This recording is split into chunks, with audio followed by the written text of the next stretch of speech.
Spell it, please. My name is Larry F Voigts, and that is V as in Victor, O-I-G-T-S, and in German that would be pronounced Foes of this, and most everyone wants to put an H in it, but we have never had an H in our name.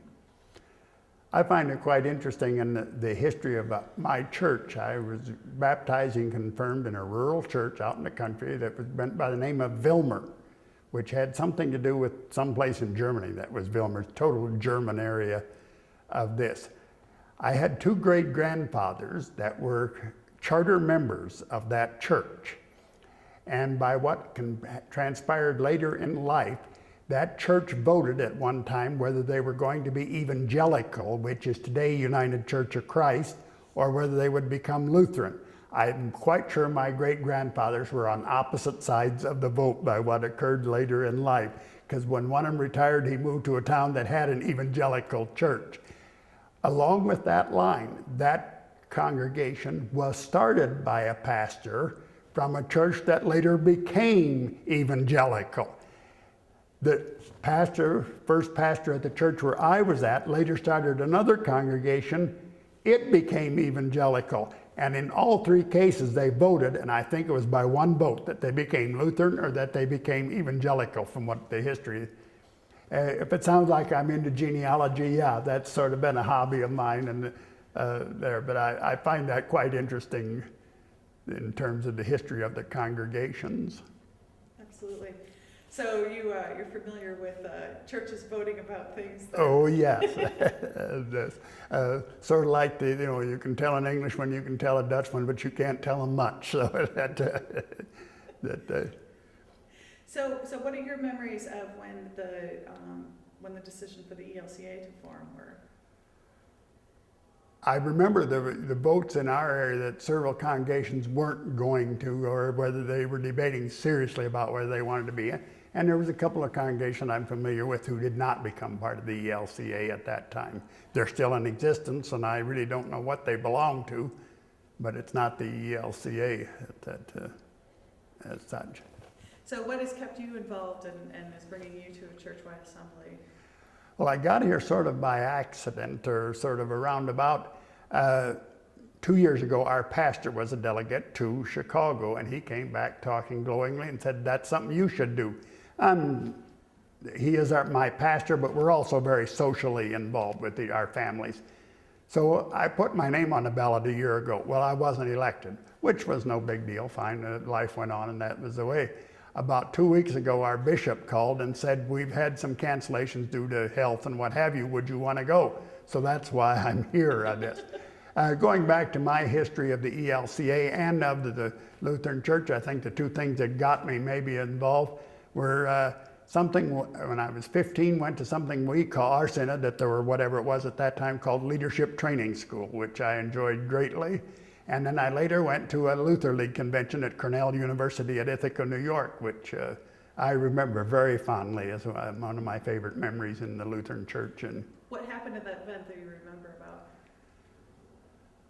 That's the one thing, was the first time I'd ever taken communion by intinction. And when 4,000 people taking it by intinction, and I had no clue as to what that was, or at that time, I think, 18 years old at that time, and I had never heard of that. What year was that? 1950, summer of 1958. I had to think on that we did that. And I do remember Cornell University is a very, very hilly campus. You've got awfully sore feet traipsing back and forth on the campus. And we went out on train, believe it or not, at that time, long before Amtrak. Did quite a few people go from your Yes. We had a full train. We picked up kids from Hampton, Iowa, Des Moines, Rock Island, I don't remember, Fort Wayne, and where else that went on the train. What a great experience. This question, or okay. I thought you had something. Well, what other are there other experiences that you've had within the church, within either your congregation or in their synod that come to mind? Yeah, my wife and I were married in the Lutheran Church. Yes. We're both lifelong Lutherans. Yes, yes. As a matter of fact, along that, my wife and I met at a church picnic, at a Luther League picnic, of this interesting story. We still laugh about it. The church that I belonged to, the Luther League, and that was after my first year in college, so I really wasn't going much to Luther League anymore since I was, graduated from Luther League. But our Luther League invited the neighboring Luther Leagues to go to a lake some miles away for a picnic, all-day picnic. They asked whether I would drive since I had a car. Yeah, okay, I'll drive. We got up there. My cousin who went with me, we met these two girls that we thought were sort of cute, and as teenage boys will do and so forth. We even asked them to go home with us. No, they came with the pastor. They were going home with the pastor, so they did. I didn't ask my wife for a date that summer, but I did the next summer. I asked her for a date. And we dated a couple times, and she asked if your cousin, is he going with anybody? No. Well, she said, that girl is with me, thinks he's sort of cute. Could we line them up on a double date? I said, yeah, I think so. So we did. They ended up getting married 2 years before we did. So, it's a good thing to go to those. Yeah, that's right. You never know what you find. And my wife and I went together for 5.5 years, broke up 2 or 3 times before we finally got married. Now we've been together for 46 years. So. Oh, that's great. But go ahead. Oh, no, please. I do remember the pastor that baptized me and confirmed me, J.P. Wilms, a good old German. We still had German services back, and I remember of this, some of the fond memories. And as I remember, he died before the merger occurred, but it had been talked about some years, and he was not happy with the idea at that time. As I said, the merger went on for several years. We were talked about the planning and what all have you, and as I remember, he was not happy about it. So what do you think that and this is sort of an open-ended question, obviously you come from a German background, some German churches and German college, and in this bigger, more diverse church, how we continue to sort of keep some of those traditions of the different ethnic groups. Mm. Great. I have no problem with it, and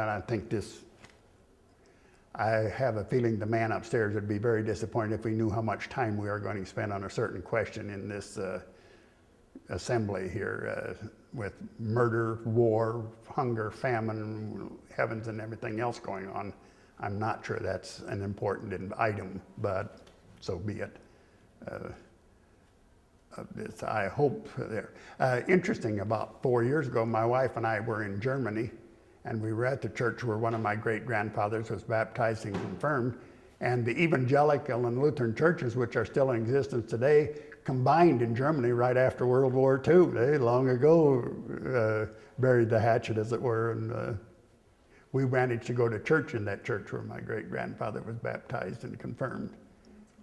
And the church is 600 years old, was built by Charlemagne, and the baptismal font and the altar are over 400 years old. So when we were there, the pastor said, put your hands in the baptismal font and I will bless them, because your great-grandfather was baptized out of that basin. And so a very meaningful experience to me in terms of... Absolutely. Well, thank you so much. Well, thank you. Appreciate you giving us your time today. That's okay.